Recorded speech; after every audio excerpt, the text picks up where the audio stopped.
Hi there, in this video I want to talk about the reason I use the sketchbooks in the way that I do. You've probably seen on the channel before where I go out and do painting outside, this kind of gestural reaction painting that I do, getting down information while I'm outside. Then I bring that back to the studio and have a good play around with it, doing cropping and collaging and ending up with pieces of work a bit like the one I've got in front of me. But why do I work like that? Why do I like to use the sketchbooks in the way that I do? I've got a whole bunch of these sketchbooks here, a whole stack of them. I've got another one here, got another one over here that's actually got a few pages left in it that I'm going to work with. But having something like this, it's an incredibly useful resource for me in my studio painting. Not just having them as works in their own right, things like this that I rather enjoy. I like the marks, the colour, the movement, the kind of energy that I've got in this piece here. But not just enjoying them for their own sake, but also as a resource. To have a whole stack of sketchbooks like this, so when I'm in the studio, I can look through them. I might be working on a large canvas or something in the studio and thinking, it could really do with something, it's missing something. And then I can go through these books and I might find something in them. I might find, maybe it's just a mark, maybe it's just a shape or even a colour that I can then apply to the painting that I'm working on in the studio. So I don't tend to think of these as paintings that I will then scale up and turn into bigger paintings. They're much more like a kind of catalogue of useful marks and shapes and colours that I can use to refer to in my studio work. Even these little black and white ones can often just have ideas in them, these little visual ideas that can spark you off and send you in a new direction. I rather like these three little lines that I've got down here, so I might be working on something, I'm thinking, what does this painting need? And I'll see something like that. It might be a big painting like this one behind me, and I'll see these little marks and think, what if I had something like that in my painting, coming off the edge here, these big marks coming off the edge, suggesting that there's something going on outside of the frame. So these little suggestions of ideas, visual ideas, I can then bring into my studio paintings are one of the main reasons I like to work my sketchbooks in this way. I was having a little tidy up in my studio and I found a few paintings that I'd done, and I can't even remember when I did them. But I remember where I was. That's the important thing. I was sitting by the coast up on the North Sea in Northumberland, and I'd done these paintings, and they were just sitting in a pile in the studio, and they're no good to me sitting like that. So that's one of the main reasons I like to put them into a sketchbook and do something with them, because they're no use to me sitting in a pile somewhere where I can't see them, and I can't refer to them, I can't do anything with them. They're not something that I would necessarily exhibit or anything like that. So it's either they're sitting in a pile somewhere not being looked at, or they're in the bin, or I need to do something with them. And that's one of the main reasons I like to work in these books. I like to take the paintings that I've done outside and get them into a space where they're going to be useful to me, because what's the point of having them just sitting around if they're not going to be any use to me? So that's what I want to do now. I think it's a really good thing to do. It's either kill or cure. I find something interesting within these paintings and get something out of it, or they can go into the bin. So that's what I'm going to do. I found these three paintings that I did where I was sitting out by the sea. There's some quite nice little pencil and pastel marks in this one. I quite like the energy of the wave kind of marks that I've got in this one as well. And what's over here, again, it's more sort of waves crashing rocks and all that kind of stuff, sort of cold sea colours. So I'm going to try and do something with these three paintings, get something in my sketchbook, make something out of them that I can actually use maybe in the future to refer to in my studio work. This kind of work is very much the sort of thing I do in my workshops, my online and live workshops. Now next year I've got a new online workshop and a very limited number of live workshops as well. So if you're interested in finding out more about how to do this kind of thing for yourself and you'd like to come along and join in, then please do check out the link that's here on the screen. Okay, let's get on.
Okay, there we go. So what was a couple of just loose pieces of paper with a bit of painting on, just sitting around in a pile in my studio, has become something much more interesting and useful in a very short space of time.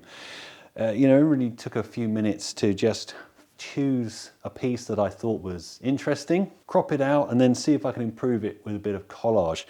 In this one, I had this initial piece, and I quite like the contrast between the dark paint, which is kind of like rocks and the waves crashing on the rocks, and these sort of rusty brick colour pastel marks. I quite like the contrast between those two things. That's really what I was looking at. And I think that's probably enough in a drawing or a painting to have something quite specific that you can aim for. So I was looking at those two simple things that were contrasting together quite nicely. And then as I was putting the collage together, I found this shape. There was a mark here, this kind of jaggedy kind of mark. So I thought that was quite interesting, and I wanted to get that in. And I thought it was a little simpler and a bit more interesting than all the those scribbly bits that I had underneath there initially. So I just decided to get rid of all that and just put this very simple mark on top, which I then, as you saw at the end, decided to just reinforce it slightly with a very similar pastel, just to kind of bring it out and freshen it up a little bit. So yeah, it's quite nice. It's got a lot of energy. I quite like these sort of movement of these rusty coloured marks on top of the very muted other colours in there. So yeah, I think that works quite well. It's a bit of fun.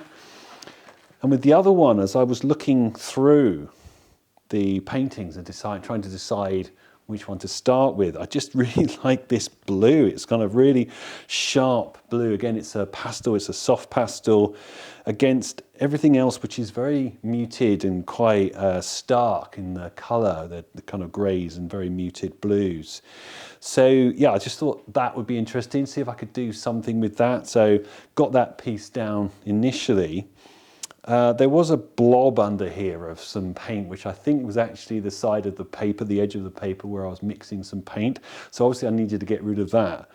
And I wanted to do something with it. And initially I was looking at this little circular mark, which I thought might work quite well with all this other blue pastel here, but I couldn't quite get it to work. In the end, it was quite nice because it went up this way. I turned it round, moved it up this way. So I continued the kind of energy of these kind of crashy wave marks that I've done with a big brush, and still got my little circle in there, which I quite like. This kind of little loopy mark's quite nice, and it echoes all this stuff quite well. Still needed something to go here, and again found some that sort of brick coloured, that kind of rusty pastel mark. Covered that up, worked quite well because where I tore it, it actually made an edge against the blue. I quite like that little resonance that's going on there, and just like the idea of having a kind of dark, broody sky up there. I thought it fitted in well with the general kind of feeling of what I was doing. So yeah, again, a bit of fun. They don't have to be great masterpieces. I'm not looking for that. I'm looking for something interesting that may spark a little bit of imagination when I'm doing my studio painting, as well as being quite nice to look at in their own right. And again, as I was saying, they're either sitting in a pile, getting ready to be thrown away or just being ignored, or I could do something with them and just get them in my sketchbook. And maybe, I don't know when, maybe at some point I'll be looking through my sketchbooks thinking, I need something for a painting. What's it going to be? And go, I know, why don't I try this kind of mark? It's there, it's a reference. Okay, I hope you enjoyed watching that. Don't forget, my workshops are coming up for next year. There's the online workshop. There's a very limited amount of live workshops. So if you do want to come and see me in person, then please do check out the link that's here on the screen. Okay, I'll see you soon.